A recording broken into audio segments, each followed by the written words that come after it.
My name is McClung. I'm the founder and CEO of AM Agency. We are a marketing and branding and culture firm based out of the Dallas-Fort Worth area. Today we're going to be talking about activating purpose, moving purpose off the wall into the hearts of your people and processes. A lot of you've heard things about purpose. You have a purpose statement. That is not why I'm here. Why I'm here is to get that thing activated. That word activating is everything. We've seen so many people who have a purpose statement, but it doesn't create all the results that you hoped it would when you read all the books or heard the speakers or did the process. So that's what we're going to talk about today. A little bit about us. We've been at this for over 25 years as an agency. And the first 15 years of that journey, everything was just going amazingly. It was like a rocket ship taking off. We had client after client after client, and until we didn't, it just stopped. And so I thought I was amazing at this. And so this is just me making fun of myself and my little keyboard, but I kind of had a big head. We thought we were awesome at being an agency because there was just so much work to do, and like I said, until there wasn't. And so the rocket ship starts to plateau, and I'm like, I have no idea how to get to where we need to be next. And that question started to consume my mind, and we were working on it as a leadership team, and we tried so many things. As many of you go to a conference, you learn something, you take it back to your team, and it absolutely wears everybody out.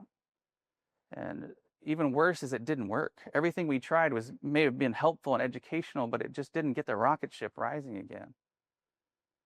And so about the time I was about to give up, I find myself in a business leader group with other business owners, and I'm telling them about my challenges, and they start talking about, well, what's the vision for the company? What are you trying to accomplish? How do you actually want to change the world through it? And it's kind of the first time where I really tackled those questions. Things like this idea of like, how do you be more transformational to your clients and your employees and be less transactional? Because it seems like that's what you've been. And that conversation struck me. It was difficult, and I started thinking about it. How does a marketing agency, a branding agency, create transformation in our people? Because I love the work, and I still do, and it's so important to me that the work is amazing. But to have a high-performing, high-engaged workforce, you have to have something else that drives engagement. And so that's where we started to look at this idea of being purpose-led. We found that, yeah, everybody wants to be a high-performing company. We all want that. We do everything we can, and we are striving for that as well. But what we found out is if you want it over the long term, and if you want your people to care about it and want to stick around and help you achieve it, then they're going to have to be engaged around something. And that something, as we learned in a lot of those purpose talks and books, is purpose. A shared purpose will drive engagement, will drive in loyalty and trust with your customer and your employee. And that's how you get performance over the long term. You can get a high performing company in a lot of ways over a short term, but to get the people to keep caring, to keep showing up, to want to do it, it's going to have to be around a shared purpose. And I'm like, okay, tell me more. And the more I dug into this, I started seeing all the things that we want as business owners are being promised with this idea that purpose-driven companies make more money, have more engaged employees, more loyal customers, better innovation, transformational change. All the things that we wanted with that blue performance word were there if we could just figure out how to be actually purpose-driven to a place where anybody would believe it and act upon it. And so you've heard many purpose talks. You've read the books. Purpose is powerful. You get that. But the problem is not all of us are seeing the results. And so as we started working through this, I'm like, okay, how does a marketing company help solve this problem? Because the problem was so real, and consistently we're seeing it, that a lot of companies had taken the time to write a purpose statement, have values. They put them on a wall, they put them in their vision documents, but it wasn't getting activated. They weren't seeing the results. We get stuck in this ditch, and we think that that's normal, but then we kind of lose track, and we get moved on to some other idea, thinking that's what we needed. A lot of data even says that this problem is prevalent across so many businesses. This study talks about how 56% of employees thought that purpose was just some kind of PR exercise that you did. They don't really believe you because the way it's being applied and activated is saying this is just another thing. And the problem that we also showed in that data is that most companies, 50% of companies, don't even know how to actually do it, don't know how to activate it. They read a book or two with how to write it, but they don't know how to really activate it. And so that's when I realized that if we could solve this problem, we could help a lot of organizations, starting with ours.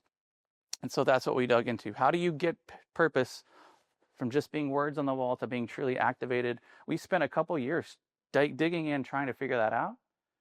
And through that journey, we came up with the steps that we believe will activate purpose. If you'll follow this process, you will see purpose get activated in your organization. That's what we're here to tell you about it. Like, if you can get purpose identified, that's still the starting point. You still have to have great words. They just need to be really creative, really meaningful. And then you got to keep going. You got to get that purpose into how you measure everything. How do you say, if we go here in 10 years or 3 years or 1 year, what's it going to look like? Well, purpose needs to be part of that. How do you measure purpose? Is it possible? We believe it is. And then how do you operate? What do you do differently based on what you believe? That's how your purpose gets integrated into your operational model. There are things you do, whether they've been articulated or not, that you will do certain things and you won't do certain things because of the way you think it should be done. That's almost always purpose driven. So we dig into that and make sure that that story is clear to everybody. And then lastly, we build up the brand around it. That's what you think a marketing company would be doing, but we're building all of this towards brand assets that say, here's our message, here's our tagline, here's how we change the world. And then you can continue to build that, and then that foundation is in place.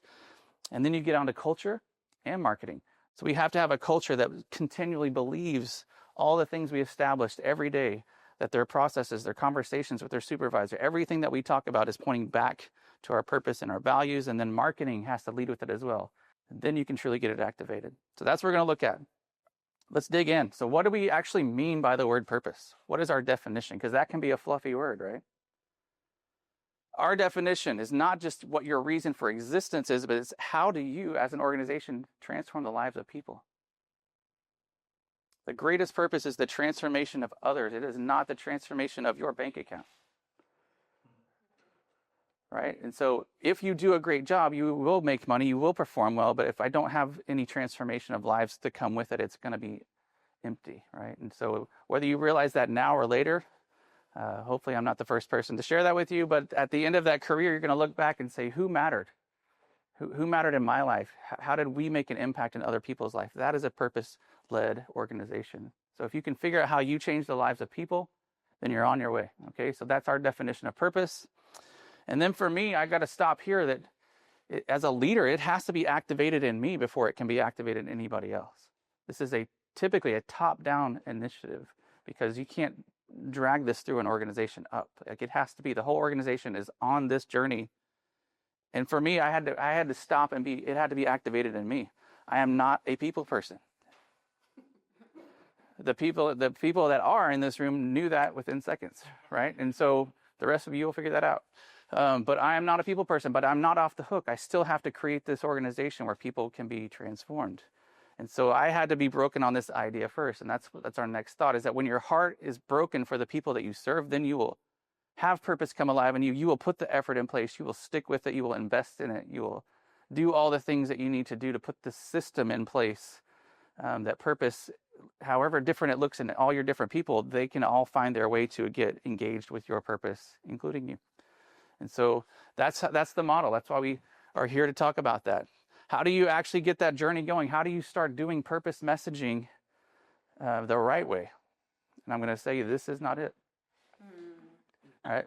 This is a funny line from the TV show The Office. Their Dunder Mifflin Paper Company. This is their actual mission statement. It is on the wall in the break room. You see it every now and then in the episodes.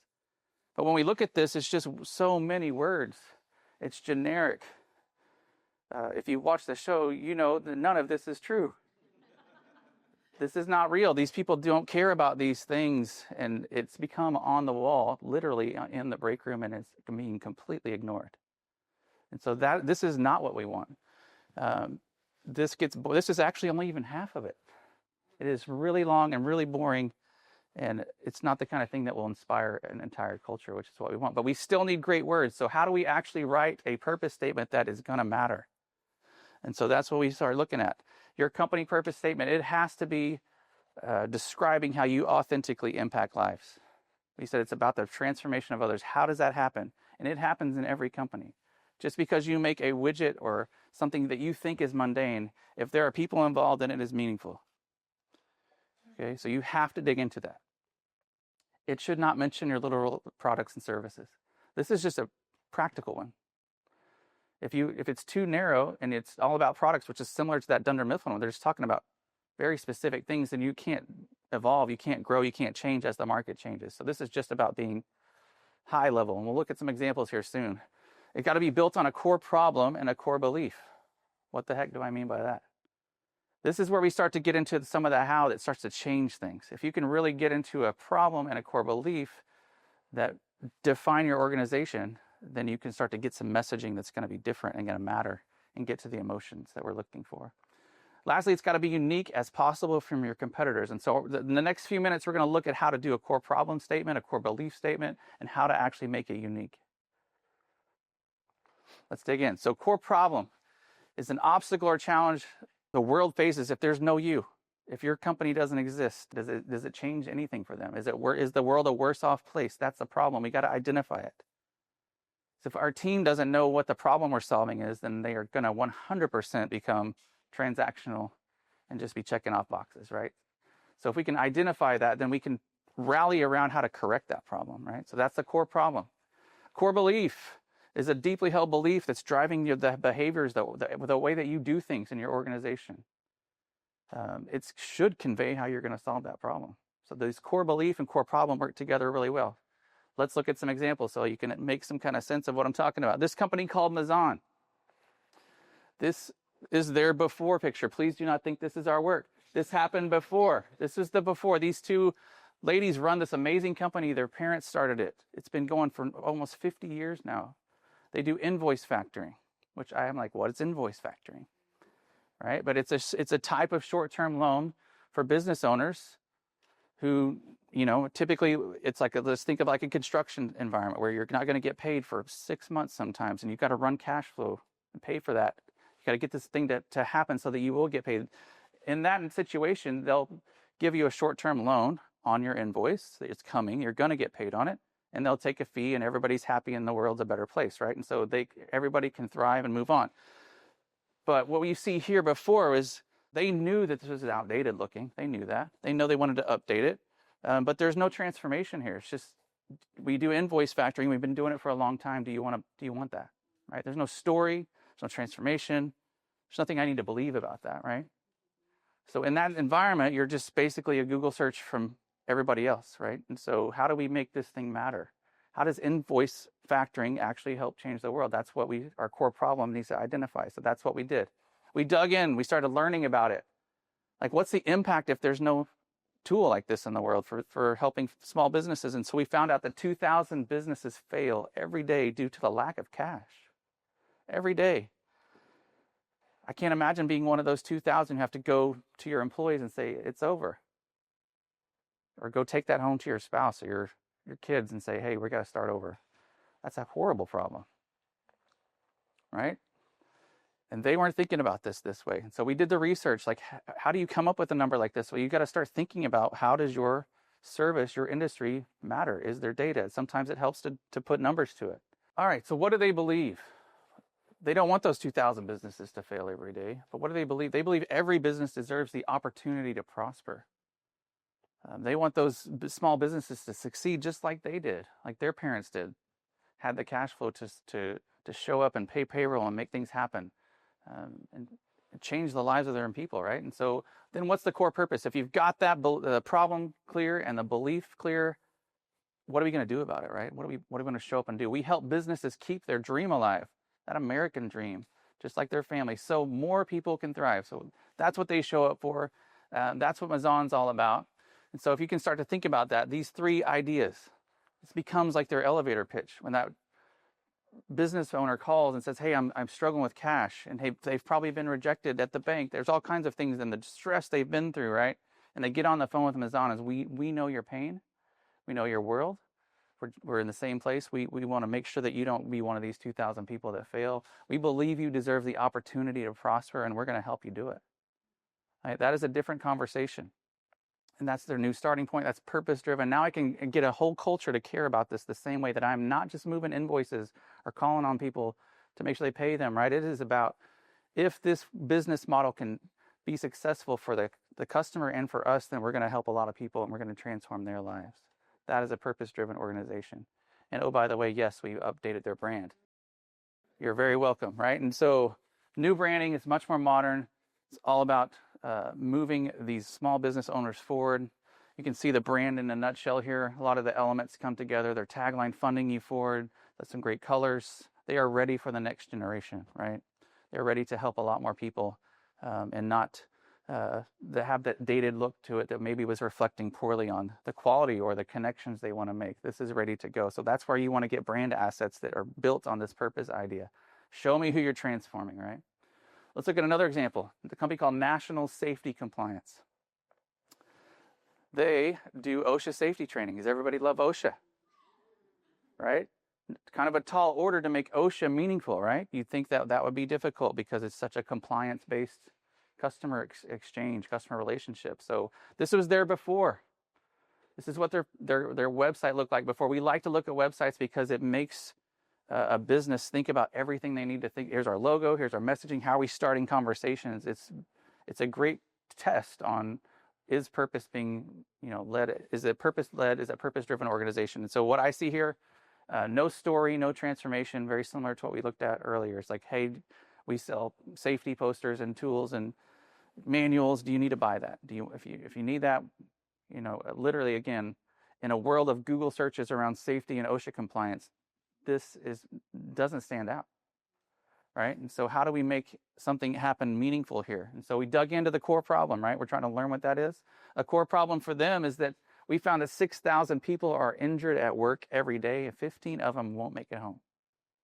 And so, again, this company wasn't aware of this data. We helped find it. They weren't thinking about it. When we put this up in front of their team, the lady that answers the phone had a little tear right here because she's realizing that there's something at stake here, right? Her work matters. That's what we need people to think about. And that core problem gets to those emotions. 15 people won't make it home. How do we solve that problem? What do we believe about that? We believe that every life is valuable and worth protecting. We're not just here to send you a manual. We're here to help this actually make a difference. We're going to help those 15 people go home. And so that's our purpose. We equip employers to create safe workplaces where employees can thrive. It's for both audiences, right? It's got to be meaningful. And so then we started to build this brand on that. You can see this new logo, National Safety Compliance. We've shifted from that, this triangle look over here of maybe a safety idea to be about protecting lives, this shield of protection. That's what we shifted to. That's what we want their mindset to be, that when we help a customer get the resources they need, that we are actually protecting those 15 people, making sure they go home because, again, every life counts. That's a tagline built around their purpose. We added some new visual styles, updated everything, prevent, protect, prosper, all these kind of great messaging themes that bring that purpose home.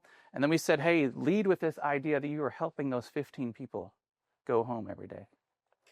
So that core problem came into their brand.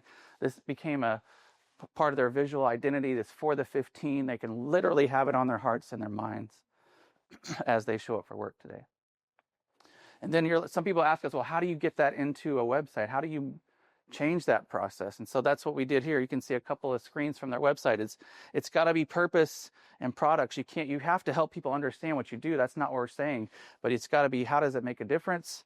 How do I get it? And you're constantly balancing out. You've got the for the 15, and you can see all this great messaging that we provided helps keep the conversation focused throughout the entire journey, completely transforming this into something meaningful that entire company can get excited about, right? And so now we have we've identified purpose. We've looked at how the operations are integrated. We've talked about vision, and now we've built the brand assets to solve this problem, core problem. So think about your business.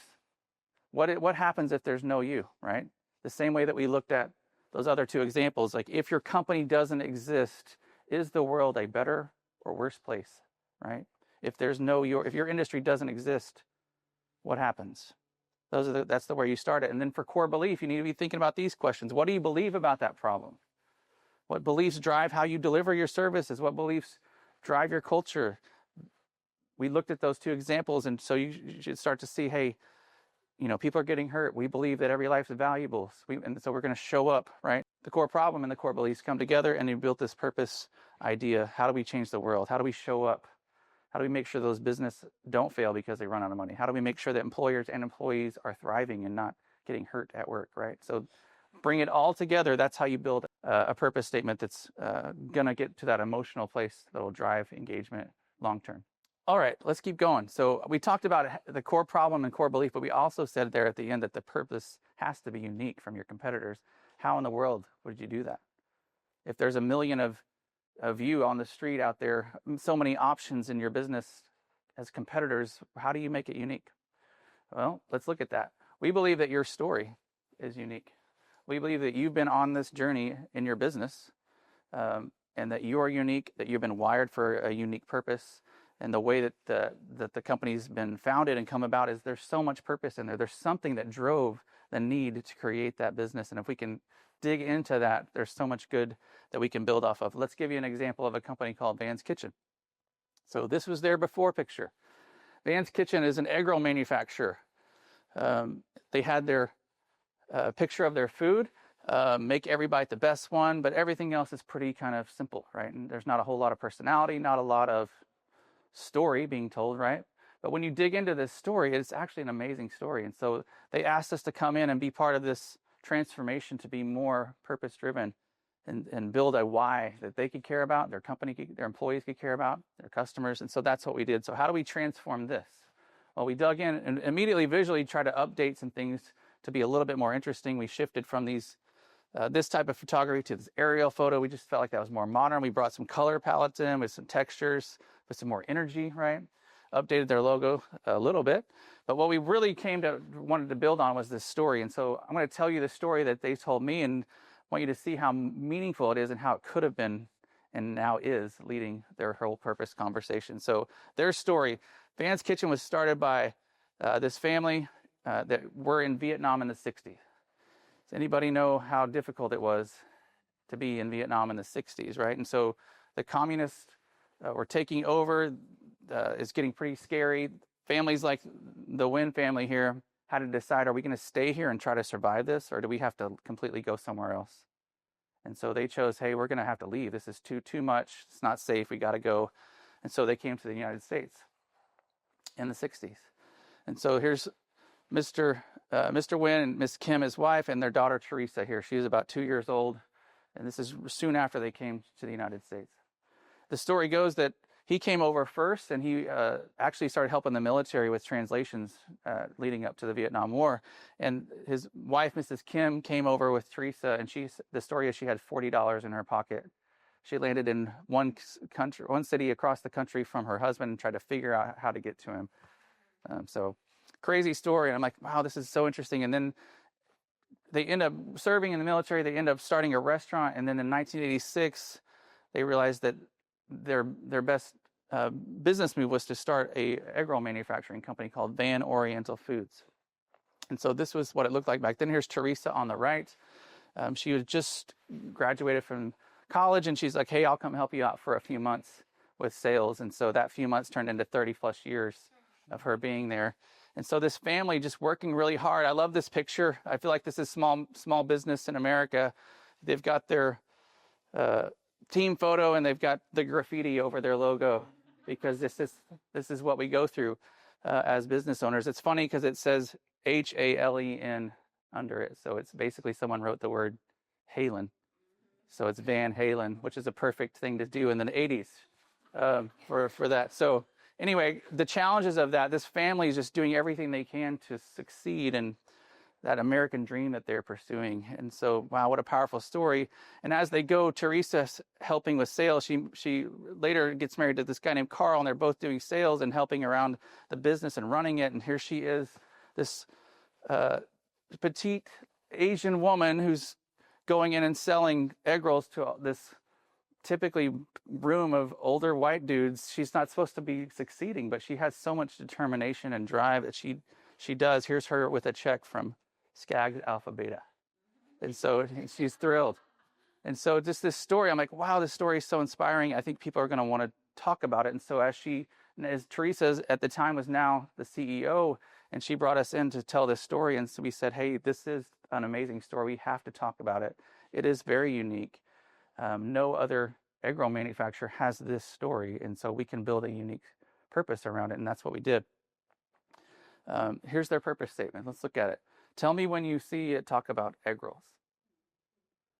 Right? It's about their story. So Advanced Kitchen, we show up every day with the purpose of empowering underdogs like Teresa and her family, outsiders like them, and the least of these to rise up, conquer their challenges, and fulfill their dreams.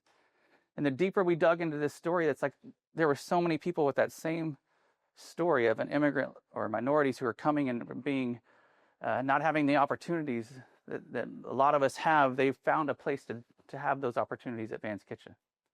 And so this story was authentic and real and true. And we came up with this idea that your tagline should be made to love, because these egg rolls are amazing. They taste so good.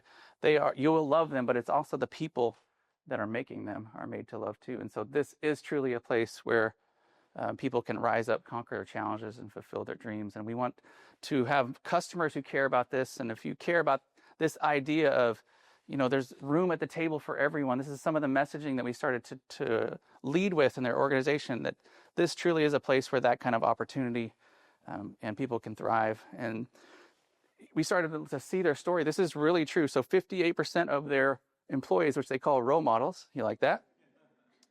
58% of their role models are female. 96% of them are minorities as of this time of this data. So this is truly a place where opportunity is for everyone. You can succeed. And so they were seeing that. And so, wow, we started telling the story. And so this was fall of 2019, and we're going into 2020, and you guys can start to think about what's coming in 2020. But for that year, that time rolling into that, we kept putting this message in their marketing. We rebuilt their website. We sent this messaging out to the buyers in the grocery stores, and we started talking about, hey, let's get this into your purpose, into your marketing. That's what we did at Advanced Kitchen. And this idea of having something meaningful to say came alongside just getting people's attention. And now we're talking about this family, this story, how they changed the world, and how their egg rolls are made to love, right? And so are the people. And so this buyer gets something else to think about to differentiate this company from another one. And so then we apply it to their website. This is the top of that website. You can see starting with purpose, just like we did with the other one. And then as you scroll down, you have to tell them what you sell, right? We can't ignore the fact that we are selling egg rolls. So purpose, products, and then the story and how they care about their people, right? This is a good template for how to integrate purpose into your marketing channels.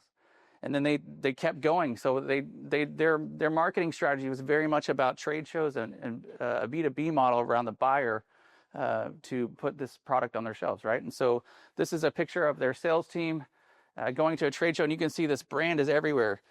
We've got this made to love. We're starting that conversation. They have the talking points they need to tell this story, and that's what they did. They committed to it. That's what you have to do. You have to get your sales team to commit to, hey, if we'll start with this story, then we'll eventually get to how much it is, what's the flavor lineup, and then we have something to set us apart. And they were committed to it. They had the confidence to do it. They had the tools they needed. Everything was making sense. We updated their packaging to reflect the new look. And then we started to get purpose into all their channels. This is some of their social media imagery. You can see we got stories about Teresa and how, finding other events that tie in with that story. We're talking about their role models. We're talking about their target audiences. And yes, we're going to show product, but we're balancing out the purpose story and the products in every channel always. And the good things happened. And so when COVID hit, and then in the next year, early in March of 2020, this message had been out. And so the world of food manufacturing and groceries went crazy. Everybody had to go to the grocery store because that's the only place you get food. And then they had a massive opportunity in front of them. A couple of their competitors even stopped making egg roll because of labor shortages, material shortages. They had to pick their lane, and it cleared a massive lane for Advanced Kitchen. And so that message was in the right place at the right time. They were ready to go, and then people started to take notice, and they started to get some awards. For example, the food manufacturer, refrigerated foods processor of the year, where all kinds of things they were getting noticed. We started putting this story out in the world, and Teresa started getting recognized for her honors and awards. And so we were consistently telling the story. And then good things started to happen in addition to that. So here's Walmart, one of their customers who puts the egg rolls out into the world, of course. But they were celebrating Asian American Pacific Islander Heritage Month during that COVID time. And guess who they decided to feature for absolute free on their website? Van's Kitchen. And so does anybody know how many people visit the Walmart website over a month? It's actually 400 million over 1 month. And that was completely because Walmart, the buyers, connected with this brand, their story. They were proud to put this message out to the world. And that's the kind of viral thing that can happen when you start with your unique purpose. So how did it actually help them? Some of you are like, well, this purpose stuff is cool, but it's not going to actually make a big difference in our business. Well, I'd say it did for them. If you talk to Teresa, she's saying, hey, everything changed when we got clarity and focus around our messaging, around our purpose and our story. That set us apart and set us up for this kind of results. Again, COVID related, so I'll give you that. But how is it actually changing? Their year one revenue growth was 16%. It kept going in year two, 47%. They doubled their store size, their count. They were able to increase their employees' salaries 50% because of all this too. They were applying it internally and externally, letting this purpose change their whole business, and it's absolutely what it did. And so that's what we try to help people do with our overflow process, getting it off the wall and into the hearts of everything, your people, your processes, getting it to be stated, yes, but stated well, and into your brand and into all the things in your marketing, and so that it can be activated, not just for a short time, but for a long time. This drives your culture for years and years and years, right? Because it is who you are, is in your DNA, it's in your identity, and people will show up and they will care about it. All right, thank you so much for listening. You can learn more about us at discoveram.com. We would love to help you activate purpose in your organization.